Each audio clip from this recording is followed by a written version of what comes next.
Hello and welcome to the I Can Do podcast with Benjamin Lee. We're here to talk about tips and strategies to have an I Can Do mindset.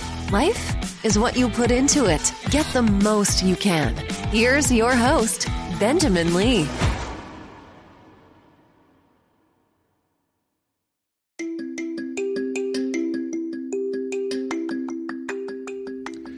Today's show is sponsored by the Still Waters Counseling with Julie Adams. You need a counselor with life experience who cares for you. That person is certainly Julie Adams. Sometimes it helps to talk, to unload hurts with those who listen with empathy while sharing the same biblical moral frame of reference. It also helps to receive constructive suggestions that move toward solutions in a more positive journey. Life is hard, and some days it gets harder. You do not have to go on this journey alone. If you're in need, please reach out to Julie Adams with the Still Waters. That is STILL waterslife.com. stillwaterslife.com to set up an appointment.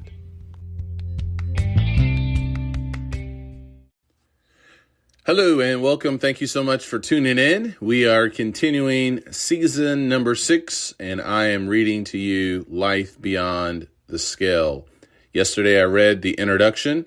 Today is chapter 1. Here we go. A love affair with exercise. Ready, set, go. I've always had a love affair with exercise. I grew up in Urbana, Illinois, home of the Fighting Illini. I didn't have much stuff growing up. My dad was not around. You'll learn more about him in a little bit. While me, my mom, and my sister did not have much, I did have exercise. I had the outdoors.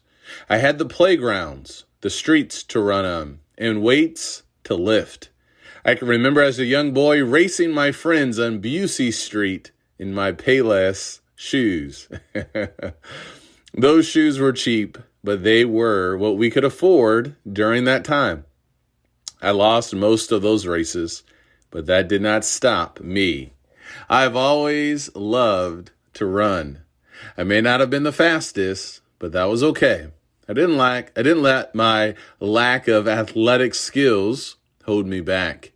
I am thankful my mother allowed me to be involved in sports. I can still recall the excitement, nerves, and thrills of participating in the presidential fitness test in grade school.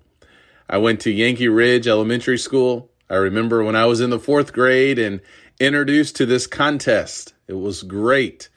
It may have been the 600-yard dash that got me interested in running. Thinking back to that time, I can still feel the nervousness and anxiety I had right before the race began. That would carry over into every racing event I would do later. I received the presidential badge that year. But something happened in the 5th grade. I didn't hit the marks to receive another badge. Not getting another badge, it devastated me. Maybe that was preparing me for future disappointments in the sports arena. I tried to play football in middle school, and that was a disaster. I had problems putting on the pads the proper way. I remember one game where I got hit in the throat, and that was my sign that it was time for me to go. I would still be involved in football in the future, just in a different way. In high school, I was in the marching band. That would be the closest I would get back on the football field. I also played basketball in middle school, or at least I tried to.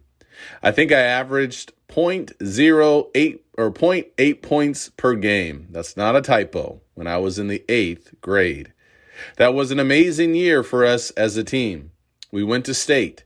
We ended up getting 4th place. I cheered my team on from the bench since I was rarely played. One of the coolest things I still remember about that year was the motto we had as a team. We had socks and towels that said, "Get up." That phrase has stuck with me to this day. If you are friends with me on social media, you will often see me use this phrase. We all need a get up type of mentality. if we're going to be successful in accomplishing our goals. Now, somehow I made the freshman and sophomore basketball teams. I can still remember how nervous I was when the coach would put up the list of the roster near the locker room at the school. There was a great sense of pride seeing my name on the roster, even if I didn't play that much.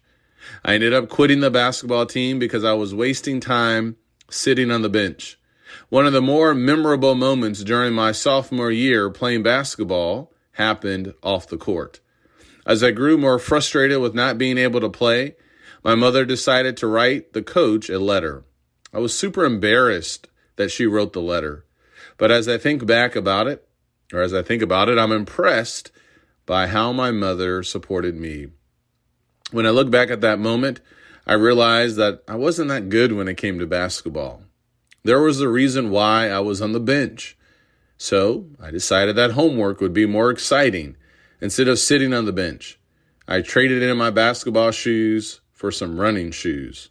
My junior year, somehow, I was persuaded to join the cross-country team. To this day, I still don't know how I was convinced into running cross-country. But I'm so happy that I did. It opened up another world for me. My fastest time for 3 miles was 18:06 during high school.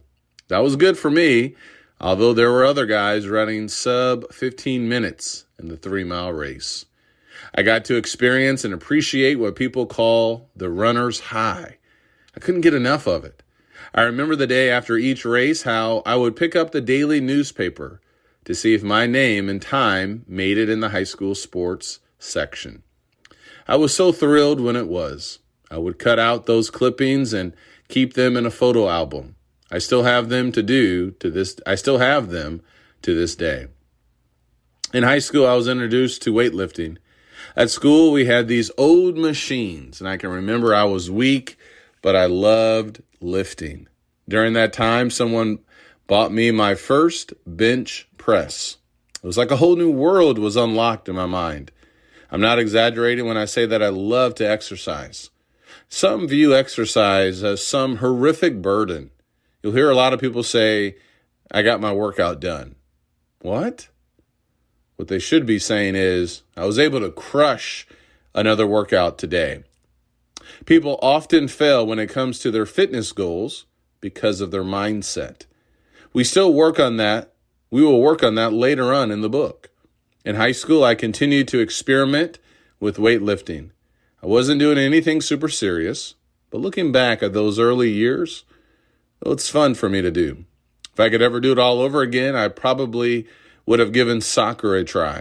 I would have worked harder and learned as much as I could about the sports I participated in. I'm thankful, however, that I was able to do so much. Somehow, the Lord provided the means for our family to have money for me to be involved in so many activities. We didn't have much money.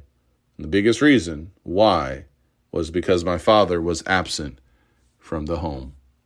That's chapter 1. Tomorrow, Lord willing, will be chapter 2.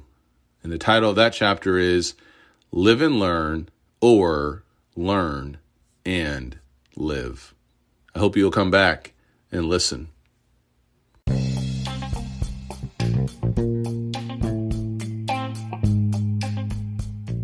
Once again, thank you so much for tuning in to this episode. If you are in the need or looking for more motivation in your life, feel free to check out my website, benjaminlee.blog, where you can find hundreds of encouraging, motivational blog posts on a variety of subjects. You can find all of my books, which can also be found on Amazon.com, and other podcast interviews with a variety of people. I hope this helps. Please leave me a rating and a review. I can do, and so can you.